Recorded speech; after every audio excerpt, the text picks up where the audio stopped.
नमस्कार, आप देख रहे हैं खबर भारत। नकली सोयाबीन बनाने वाली कंपनियों पर शुक्रवार देर शाम की गई कार्रवाई, जिसमें कई कंपनियों के बड़े फर्जीवाड़े निकल कर आ रहे हैं सामने। जी हां, हम आपको बता दें, खबर खंडवा जिले से। खंडवा में नकली सोयाबीन बनाने वाली कंपनियों पर शुक्रवार देर शाम कार्रवाई की गई, जिसमें कई कंपनियों के बड़े फर्जीवाड़े निकल कर सामने आ रहे हैं। वहीं कुछ कंपनियों में नकली कूट रचित टैग भी मिले हैं, जिसके बाद SADO एग्रीकल्चर की शिकायत पर एक बीज उत्पादक कंपनी के विरुद्ध प्रकरण भी खंडवा के पदमनगर पुलिस थाने में दर्ज कराया गया है। जी हां, वहीं 3 अन्य कंपनियों में भी लगभग पूरी रात जांच एवं कार्रवाई चलती रही। संभवतः उन 3 कंपनियों के मामले में भी आज प्राथमिकी दर्ज कराई जाएगी। इतना ही नहीं, इसी मामले में कृषि मंत्री कमल पटेल ने खंडवा के उप संचालक कृषि RC गुप्ता और बीज प्रमाणीकरण संस्थान के संभागीय प्रबंधक PP सिंह को निलंबित करने का आदेश भी जारी किया है। ऐसे में कहीं ना कहीं खंडवा जिला एक बार फिर शर्मिंदगी महसूस कर रहा है, क्योंकि जो अन्नदाता अपनी कड़ी मेहनत से दिन रात मेहनत करता है और हमें फसल उगा कर देता है, उसके साथ ही छलावा बीज निर्माण कंपनियां कहीं ना कहीं कर रही थी। ऐसे में यह दाग नहीं कालिक है नकली बीज निर्माताओं द्वारा खंडवा के चेहरे पर। जी हां, जो किसान खून पसीना एक करके फसल उगाता है, उसके साथ ही अगर धोखाधड़ी की जा रही है, तो फिर आप उम्मीद लगा सकते हैं कि आखिर इस समाज में क्या चल रहा है। पैसों की लालच में इस स्तर तक व्यक्ति गिर जाएगा, इसकी उम्मीद नहीं की जा सकती। लेकिन खंडवा में कुछ कंपनियां ऐसा ही कर रही थी। आइए सुनते हैं कमल पटेल का क्या है कहना। घोषणा की थी नकली बीज, नकली दवाई, नकली खाद वालों के खिलाफ सख्त कार्रवाई की जाएगी। उसके लिए विशेष टास्क फोर्स बनाया जाएगा, जिला स्तरीय, संभाग स्तरीय, प्रदेश स्तरीय। मेरी जो सूचना मिली थी कि खंडवा जिले में नकली बीज के नकली टैग बनाए जा रहे हैं, पैकिंग की जा रही है और बेचने की तैयारी है। मैंने तत्काल इंदौर से एक टीम भेजी संभागी, और उन्होंने खंडवा में 3 कंपनियों के छापामार कार्रवाई की।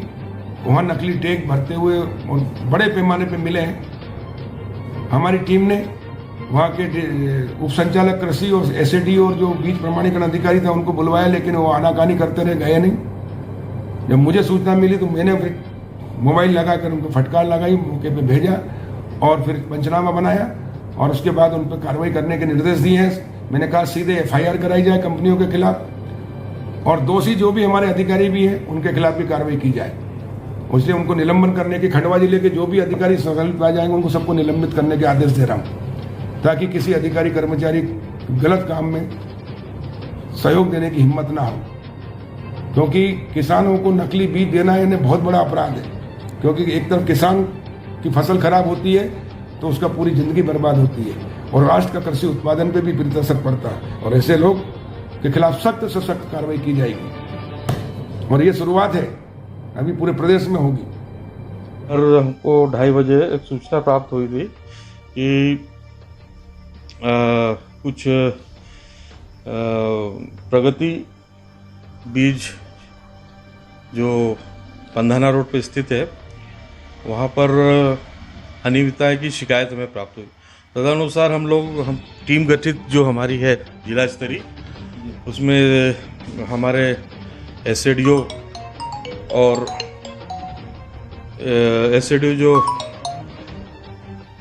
SADO जो संतोष पाटीदार और उनके सहायक, और संभागी बीज प्रमाणीकरण जो अधिकारी हैं PP सिंह, और वहाँ के जो उस गोदाम के जो इंस्पेक्टर हैं, बीज प्रमाणीकरण इंस्पेक्टर श्री बड़ोले, हम सभी लोगों ने मिल करके वहाँ पर जा कर के मौके का मुआयना किया, और पाया गया कि जो टैग इशू श्री बड़ोले जो बीज प्रमाणीकरण अधिकारी, सहायक बीज प्रमाणीकरण अधिकारी, उनके द्वारा जो बीज टैग इशू किए गए थे, उससे उनकी जो सिग्नेचर है वो भिन्न पाई गई। तकरीबन 116 ऐसे टैग जो है भिन्न पाई गई।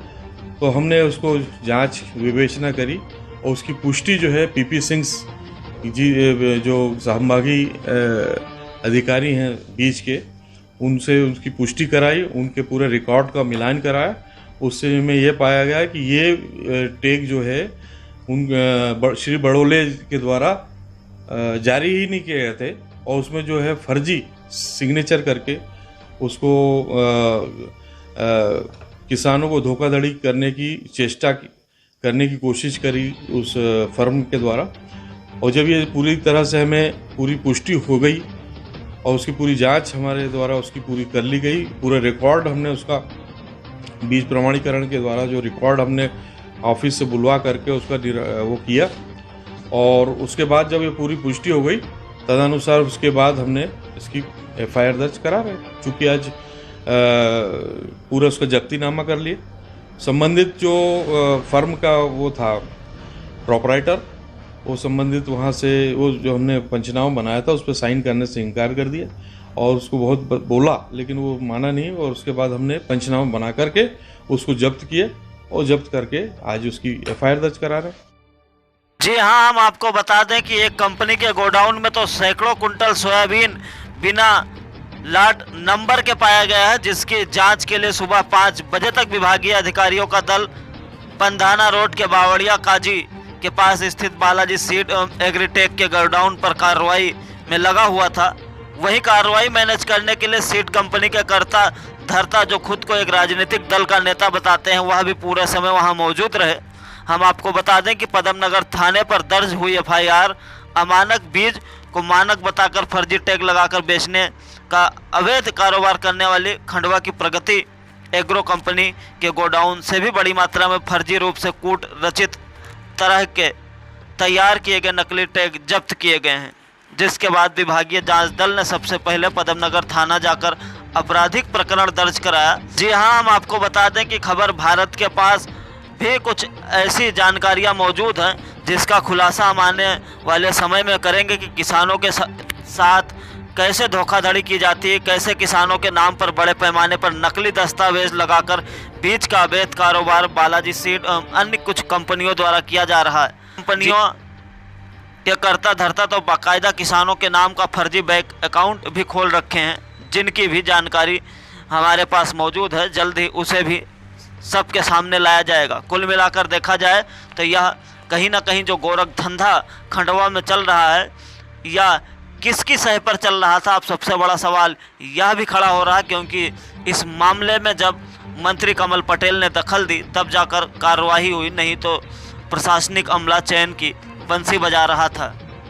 सबसे बड़ा सवाल यह भी है कि आखिर उस अन्नदाता के साथ छलावा क्यों, जो कड़ी मेहनत करके हमें फसल उगा कर देता है, जिसकी वजह से हम 2 जून की रोटी खा पाते हैं। लेकिन गौर करने वाली बात यह है कि पैसों की लालच में ना सिर्फ इसका कारोबार किया जा रहा है, बल्कि बड़े पैमाने पर खंडवा में धांधलेबाजी का काम चल रहा था, जिसमें मानक बीज का ना तो कोई प्रमाणिक नियम लागू किया जा रहा था, ना कुछ, बस सिर्फ चल रहा था तो गोरख धंधा। ऐसे में अब लाख टके का सवाल यह भी है कि बीज प्रमाणीकरण विभाग का अमला आखिर क्या करता रहा इस दौरान, उससे चूक हुई या फिर उसकी मिली भगत।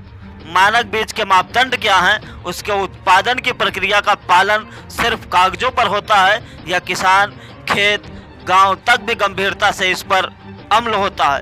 क्यों बार बार खंडवा बदनाम होता है? बहुत सारे सवाल हैं जिनका जवाब खंडवा की जनता के साथ उन किसानों को इसका जवाब मिलना चाहिए जिनके साथ आज तक ये बीज कंपनियां छलावा करती आई हैं। जी हाँ, एक सवाल यह भी कि क्या मंत्री कमल पटेल के दखल के बाद अब प्रदेश के अन्य हिस्सों में भी ऐसी कार्रवाई की जाएगी या सिर्फ यह कार्रवाई खंडवा तक ही सीमित रह जाएगी? एक बात तो स्पष्ट है कि नकली बीज की बिक्री न सिर्फ खंडवा के कुछ क्षेत्रों में की जाती है, बल्कि अलग अलग क्षेत्रों में भी इस प्रकार की धांधलेबाजी होती रहती है। ऐसे में क्या उम्मीद की जाए कि किसानों के साथ हो रहा यह छलावा अब आगे से बंद हो जाएगा, या तो देखने वाली बात होगी। लेकिन ऐसी ही खबरों के लिए आप बने रहें हमारे साथ। चैनल को लाइक, शेयर और सब्सक्राइब करना ना भूलें। हाँ, एक विशेष बात, 2 गज दूरी, मास्क जरूरी, इसका पालन अवश्य करें।